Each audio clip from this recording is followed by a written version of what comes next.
Art Gottlieb, back here to speak with you today. Today's video is called The New Normal, and it's about, well, what is it like to be in a lockdown where essentially the entire economy and society has completely changed since March. That was the last actual time that I was working in public, was the beginning of March, I think. And here we are, it's just turned May. And back 2 months ago, seems like a long time. Nobody knew how long the coronavirus was going to either explode into a pandemic or if it was going to be turn out to be something that was, well, it was overblown or this, that, or the other thing. So today, I just wanted to give you some of my experiences from the outside and get around a little bit. I still have to go shopping, and sometimes I have to deliver something, and I use the proper protocols as much as anyone can. Not only that, but this situation is testing all of us to see how long we can actually, survive just sitting in our house or our apartment or our room. At least I've got a little bit of room to move around here. I've got my shop that I like to work in, and I have time to work on projects that I didn't have time for before. But I tell you, some of the luxury of that is waned. I am not a person who's wired to be idling. I'm kind of I'm a worker bee. I'm entrepreneurial, and I want to get back at it. Plus, the money that I'm using to get over having no income, as I am in my own business, I can't go on like this. All right, this is not the way I wanted to exhaust my savings. So, what have we seen? I'll tell you, I remember 2 months ago, I went still with my wife to Stop and Shop, and it was just at the beginning of when you would see maybe one out of every 15 people wearing a mask. And I was saying to myself, well, that seems like a little bit of overkill, don't you think? I said to myself. I mean, and now, if you see somebody who's not wearing a mask, it's like, hey, where's your mask? You know, and it's another funny thing to see. Some people, well, they're taking it with more in stride without the protective gear. And some people are like totally wrapped up. From somebody who studies sociology as it's always interesting what makes people tick like that.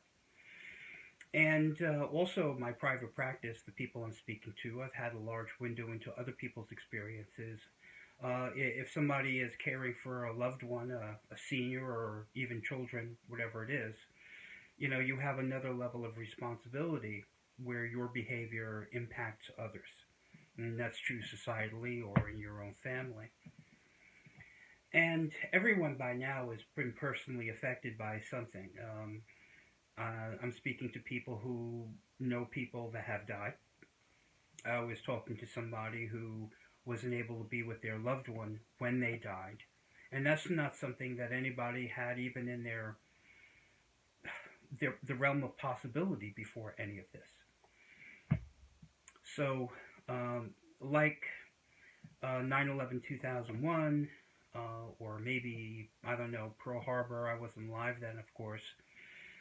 I think that there's going to be a new normal when this is reached some kind of a satisfactory plateau where we think that we can re-enter society in some kind of a fashion. With electronic means as we have today, computers, Zoom, all these other things that are entering our lexicon, there's going to be a new way of doing business. And a lot of people I know are already telecommuting, so if you can do your job mostly from a computer, then does I don't know, the 19th, 20th century model even still apply where you have to get into your car or an Uber or whatever it is and go to work? I mean, why do people actually have to be at work? But then again, this is a collective sense of purpose when you're all in the same room, working on something. But now we have a virtual one room working on things. And that leads us to who's more used to doing that than others. Myself being an older middle-aged person, um, right into entering the young senior status. Of course, I grew up and worked most of my life in a world where you kind of like had to show up for work, right? And that was like item number one. You had to be there. But if you're a younger person, you're already used to doing a lot of things online, on the computer, virtually. So from a generational standpoint, this is one of these things that are going to have a different kind of understanding impact on people who are different ages, just from the standpoint of what was normal. So what have we seen? I'll tell you, I've been out working in my shop a lot and have the garage door open. On a day like today, this is Saturday, it's absolutely gorgeous outside. And so I'm waving to neighbors. I live on a street that really isn't any thoroughfare to anywhere. So what that means is that a lot of people are walking by on a street where it's safe to have their kids in strollers and on little bicycles next to them. It's the only people that are driving down this street are the people who actually live here. And one of the nice things about it. So I'm waving to people, saying hello to people, and it's nice. I'm at a distance, of course, and they know that I'm here on a weekday, able to wave to them because I'm not at work, and they're walking down the street on a weekday, waving to me because they're not at work. So automatically that gives us something in common, which we never would have had before that. I've actually met a lot of my neighbors. Oh, by the way, we live down the street. Oh, yeah, hi. These are all people I never would have spoken to before. So that's interesting from that standpoint. Another thing is the postman. The postman comes.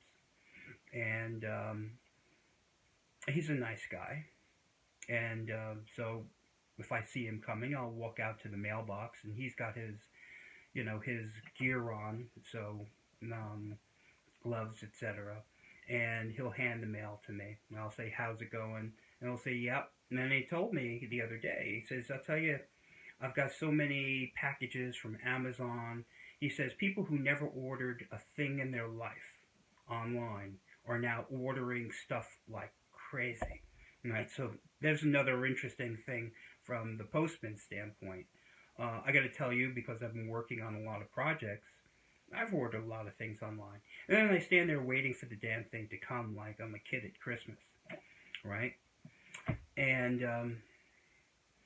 when I do have to deliver something, and I happen to get in my car and drive down the highway, I have my little pump of Purell there, making sure that I'm wiping my hands after everything. And I have, of course, my mask with me also. But I only wear the mask when I'm getting out of the car or when I'm going into a store. Of course, I don't wear it in the car. I don't. But as I'm driving down the road, I see a lot of other people driving with the mask on and the windows up. I was on 95 the other day, I-95, and, I see people driving with these masks on. They're in the car by themselves with the windows up, and I'm thinking, well, is that really necessary? But then again, if it adds a level of, I don't know, comfort to somebody to do it, who am I to criticize? And they may be looking at me saying, why doesn't he have a mask on? So that's what makes life life. And so in March and April, there were several steps psychologically that I went through. Emotionally, I was like, all right, well, I just lost like 90% of my income as a public speaker. I still have a couple of my private clients who are willing to come in, and of course that stopped because you don't want to be in contact with anybody. And I didn't want to have to wipe down my entire office, and we have regulations about how many people can be in the waiting room. So I shifted over to tele-counseling, so I'm doing counseling over the phone, and that changed the nature of things, of course. So I've got this office, private office, that I'm paying the overhead for, that I'm not using, but it's more of an observation, not a complaint. I've got a lot of other people who are in the same exact boat as I am.